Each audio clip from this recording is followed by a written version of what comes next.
I'm Caleb Harris from You Can Make This Too. Thank you for joining me. Today I'm wrapping up my machine substitution series with the video on the bandsaw. Down below you'll see links to the other videos in this series where I talk about how to woodwork without some of these machines, and I've already covered the jointer, planer, table saw, and drill press. Now the three things I'm going to talk about on the bandsaw are cutting curves, ripping, and resawing. And here's a time code so you can jump ahead. Now I will warn you, I'm going to recycle the content from the table saw video on ripping and resawing because I already covered everything there and there's just nothing new to talk about. So the real value add for this video is going to be talking about curves, and I'm going to break curve cutting down into sort of big curves and then detail fine work, because those are two very different things in my view, and I'll get into that more when I talk about substitute techniques.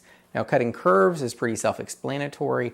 Ripping and resawing kind of gets confused, because if you try to talk about it as far as grain orientation goes, you describe both as cutting along the grain.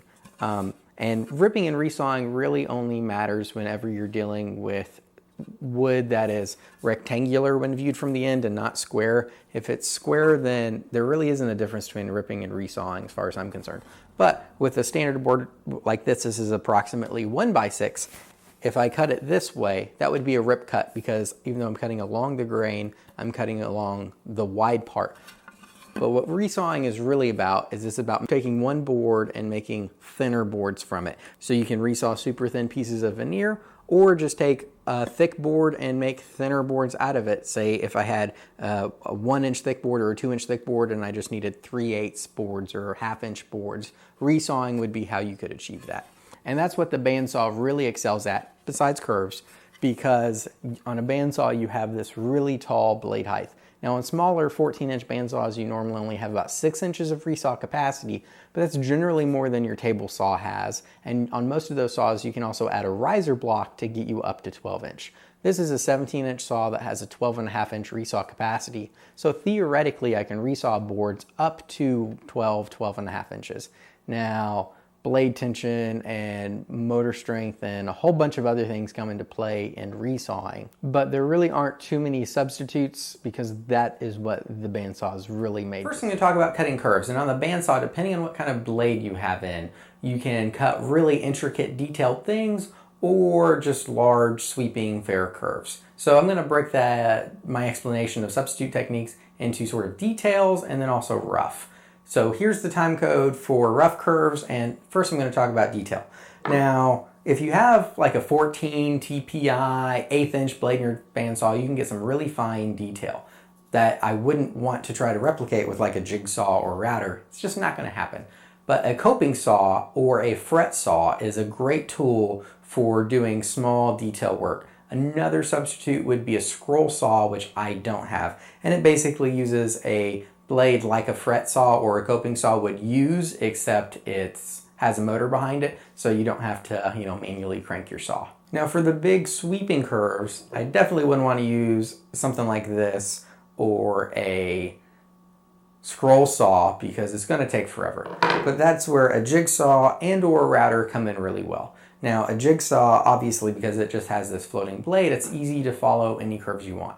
Now, if you only have to do one, it's not a big deal to use your jigsaw to cut out your profile and then just sand it smooth. But if you have multiple pieces that you need to cut a curve on, especially if they're identical, then I really recommend making a template and using a router. Now, the way you'd make a template would be to rough it out with your jigsaw and then use some type of sander, either by hand or belt sander, spindle sander, to sand to the line to get a perfect template. And then you can take that template and mark out all your pieces.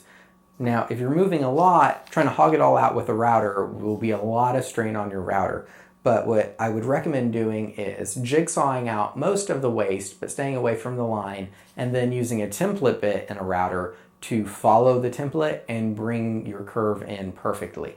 And honestly, that's the way you do it on a bandsaw most of the time. If you're not super skilled on a bandsaw, you'd probably use the bandsaw to just cut close to the line and then use a template with a router in order to bring them in perfect, especially if it's really important that all your pieces come out with an identical curve. And that's a theme about woodworking you may or may not have caught on to yet, is that Really good working is less about individual perfection in pieces as it is about repeatability. So long as all your pieces are the same, your project is going to look way better than if 3/4 of them are perfect and 1/4 are almost perfect. Next is the rip cut, that long cut with the grain of the board. Now, depending on how wide your board is, the circular saw might be a good option. The problem is the circular saw has a fairly wide base. Now, if you have multiple boards the same thickness, you can set them beside each other to provide a stable platform to set your circular saw on. However, a jigsaw can sometimes be a slightly better option for making that long cut because it has the narrower base. The problem is a jigsaw is more likely to wander and not give you a perfectly straight cut. So if you need a really flat edge, the jigsaw is not going to be your best option unless you have a sander or some hand planes to come back afterwards and smooth that cut down with. Now, the last cut we talked about on dimensional lumber on the table saw was resawing, which is cutting along the grain in the narrowest dimension. I don't recommend doing that with any of these really unless you have a pretty fat board, just because there's not enough reference surface for any of these power tools to safely ride along and give you a good cut. That's really what the bandsaw is for. You could try it with a reciprocating saw, but again, you're just going to have a horrible cut because a reciprocating saw is made more for demolition work, not for accuracy. If you can't, or you're not going to invest in a table saw or a bandsaw, and you need to do some resawing, then just go spend $10 or $15 and get a handsaw and do it with that. If it's going to be longer, then I'll link below to frame saws, which are made for resawing and do it much more efficiently and last a lot longer than something like this is going to. Thank you for watching. I hope you enjoyed this. If you did learn something or just enjoyed watching it, please hit that like button, leave me a comment, let me know what you thought. And if there's anything I missed as far as, what you can do on the bandsaw or ways to work around not having a bandsaw, please leave a comment. Let me and everyone else watching know what those things are. If you want to help make this content possible so I can provide more of it to you, there's several ways you can do that. You can start with Patreon, where I have various rewards levels that include free plans and swag and discounts for things on my website, or you can purchase plans and swag directly from my website, or you can simply hit that share button and put this on your social media platform of choice, which helps quite a bit, surprisingly. But however you choose to support or not, as always, thank you for your time. I'll see you next time.